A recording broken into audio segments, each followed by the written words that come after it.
सुनाते हैं कि कर्म प्रधान भी सुरचिगा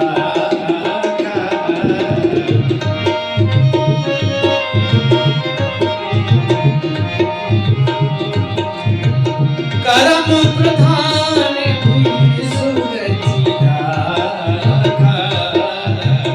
जो जस करई सो तस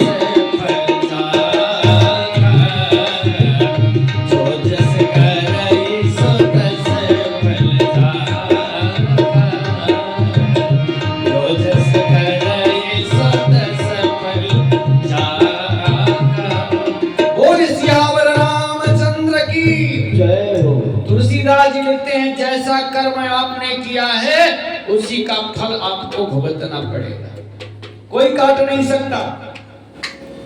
चाहे साधु हो, चाहे महात्मा हो, चाहे भगवान ही क्यों न हो, कर्म का फल आपको भुगतना ही पड़ेगा। और ये राम जी ने करके दिखा दिया।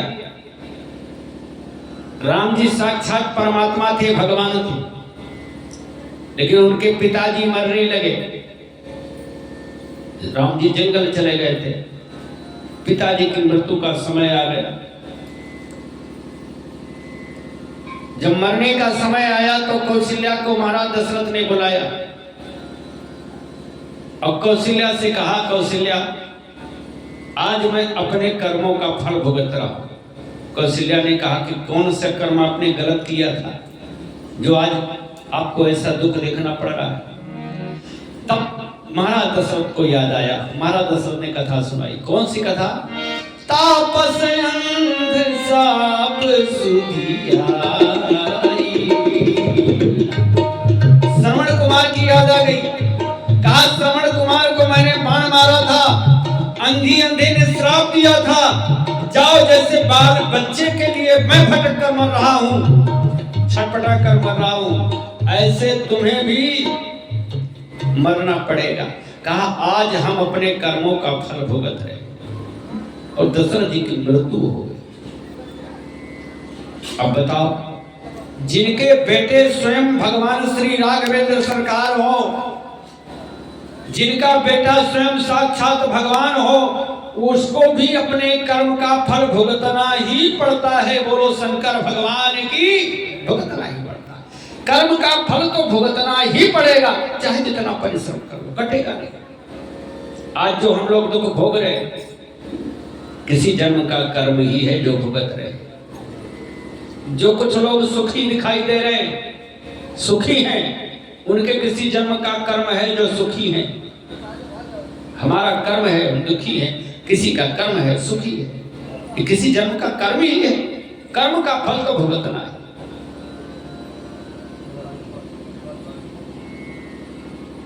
अब प्रश्न ये उठता है, अब ध्यान दीजिए कि जब कर्म हमने किया है और कर्म का फल भुगतना ही है, तो भैया भगवान का भजन हम क्यों करें? जब कर्म का फल मिटना नहीं है तो काहे को गुरु मंत्र ले? जो बना होए तो होए, जिस कर्म की यहां हो तो भोगा, है ना मतलब की बात है?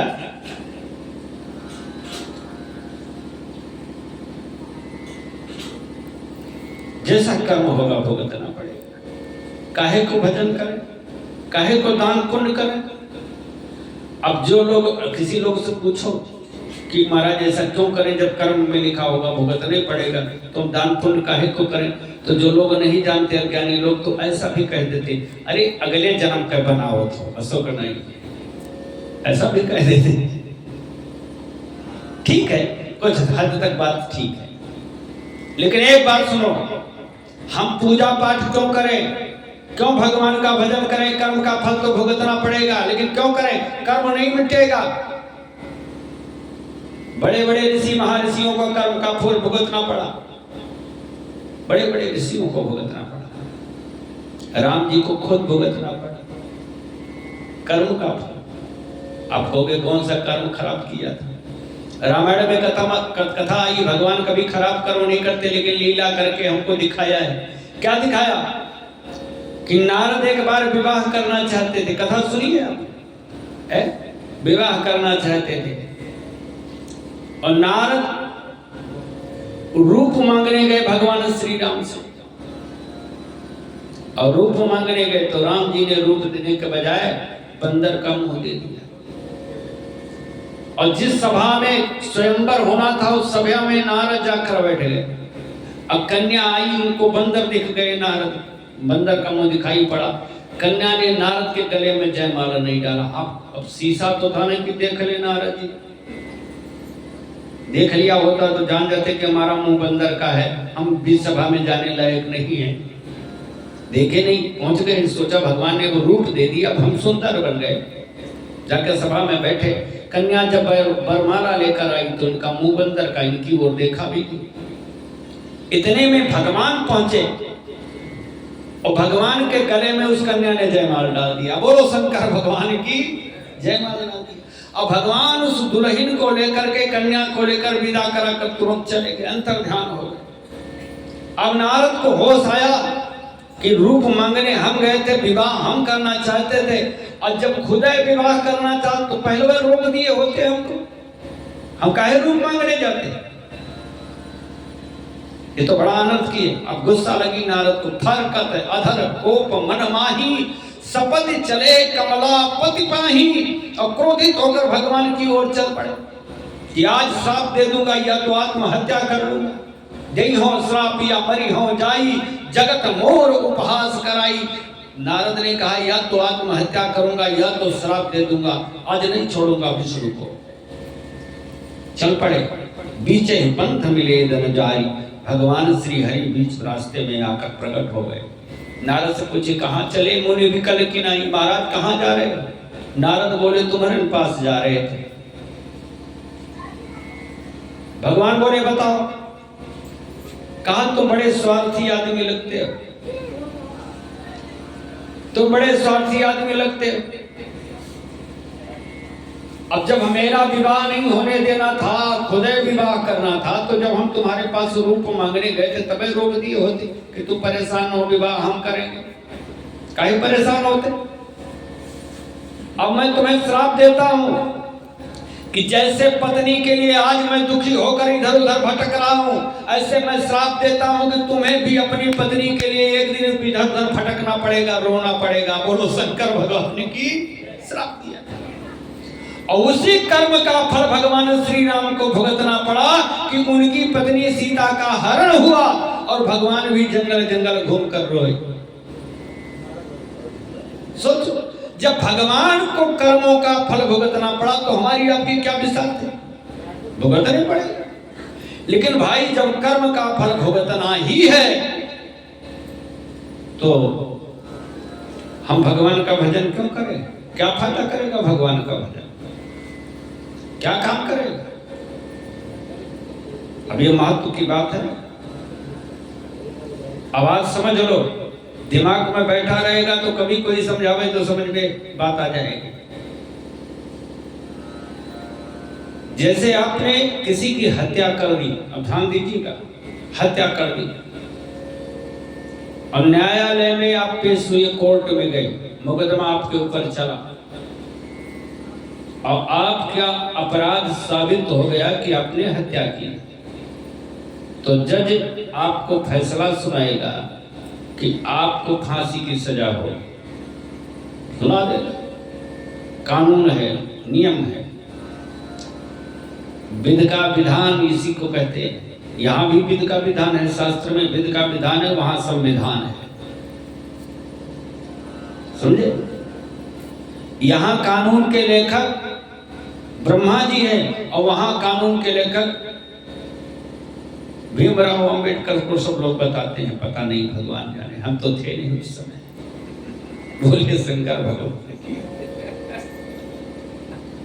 तो भाई कानून के हिसाब से आपको जज सजा सुना देगा, सजा दे देगा। मृत्युदंड की सजा सुना दी, अब फांसी होगी, कोई रोक नहीं पाएगा क्योंकि आपका अपराध साबित होगा। ये कानून है।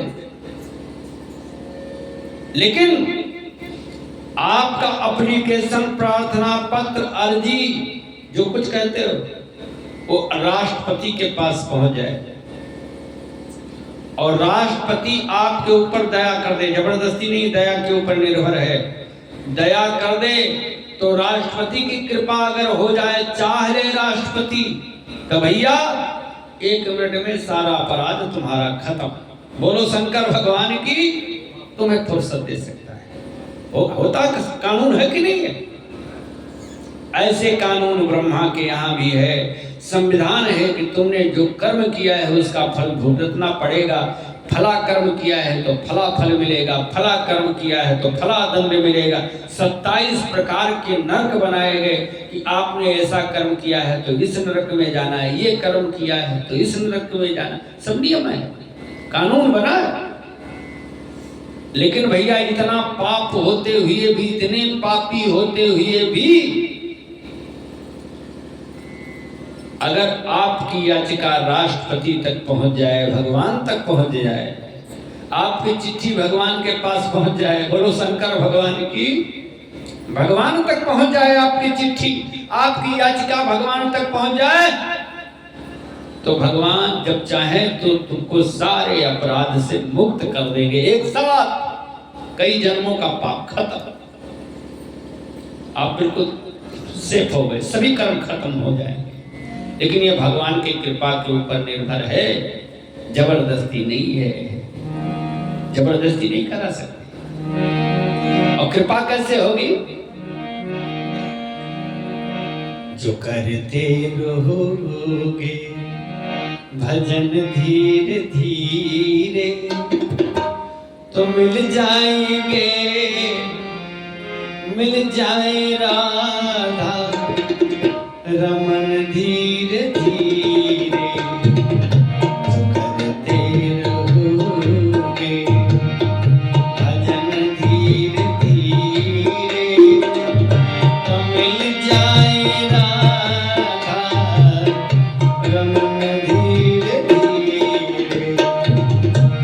कोई काम दुनिया में मुश्किल नहीं है, कोई काम दुनिया में मुश्किल नहीं है, मुश्किल नहीं है।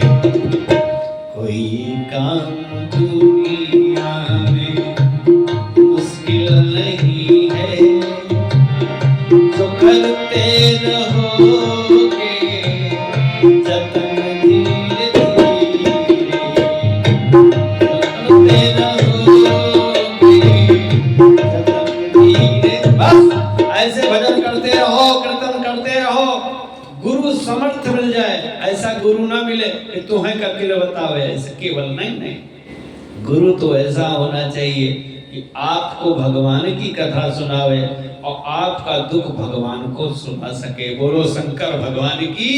ऐसा गुरु मिल जाए तो भगवान की कृपा होने में देर नहीं लगेगी। बोलो शंकर भगवान की, देर नहीं लगेगी और तब सभी अपराध से आप